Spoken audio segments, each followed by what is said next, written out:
అమ్మవారికి ఫ్రైడే పూజ ఇలా చేసుకోండి. అందరూ తప్పకుండా చేసుకోండి. ఇలా మనకి ఆర్థికంగా చాలా అభివృద్ధి ఉంటుంది. నేను ఎప్పుడు ఇలాగే చేసుకుంటాను. ప్రతి ఫ్రైడే రోజు చేసుకుంటాను. నేను ఇలా చేసుకుంటాను మీతో షేర్ చేసుకుంటున్నాను. అందరూ తప్పకుండా ఇలా చేసుకోండి. మనకి ఫైనాన్షియల్గా చాలా బాగుంటుంది. ఇలాగ ముందుగా దీపాలు వెలిగించుకొని అలంకరణ చేసుకొని పుష్పాలతో అలంకరించుకున్నాక దీపాలు వెలిగించుకోండి. 2 ఒత్తులు కలిపి ఒక ఒత్తు వేసుకొని దీపాలు వెలిగించుకోండి.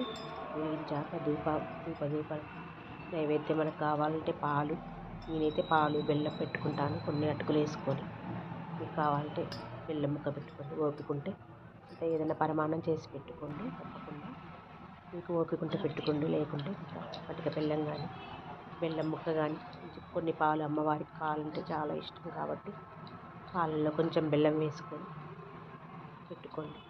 కంపల్సరీగా ఒక తులసి దళం పెట్టుకోండి. అక్కడ పాల మీద తులసి దళం. ఆ తర్వాత గౌరమ్మని చేసుకోండి. పసుపు ముద్ద తీసుకొని గౌరీదేవిని గణపతిని 2 కలిపి పక్క పక్కన చేసుకోండి. ఫస్ట్ గణపతిని పూజించుకోండి. మనం ఫస్ట్ గణపతి పూజ చేసుకోండి. వక్రతుండ మహాకాయ సూర్యకోటి సమప్రభ నిర్విఘ్నం కురు మే దేవ సర్వకార్యేషు సర్వదా అని చదువుకొని స్టార్ట్ చేయండి.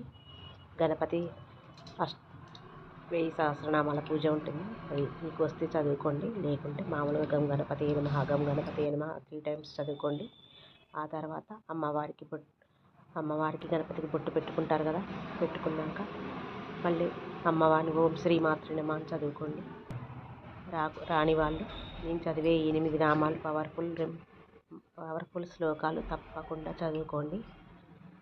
ఓం శ్రీ మాత్రే నమః, ఓం శ్రీ అన్నదాయ నమః, ఓం శ్రీ వసుదాయ నమః, ఓం శ్రీ సచామర రమావాణి సవ్యరక్షణ సేవితాయ నమః, ఓం శ్రీ కటాక్ష కింకరీభూత కమలాకోటి సేవితాయ నమః, ఓం శ్రీ శివశక్తీకరూపిణ్యే నమః, ఓం శ్రీ లలితాంబికాయ నమః అని చదువుకోండి.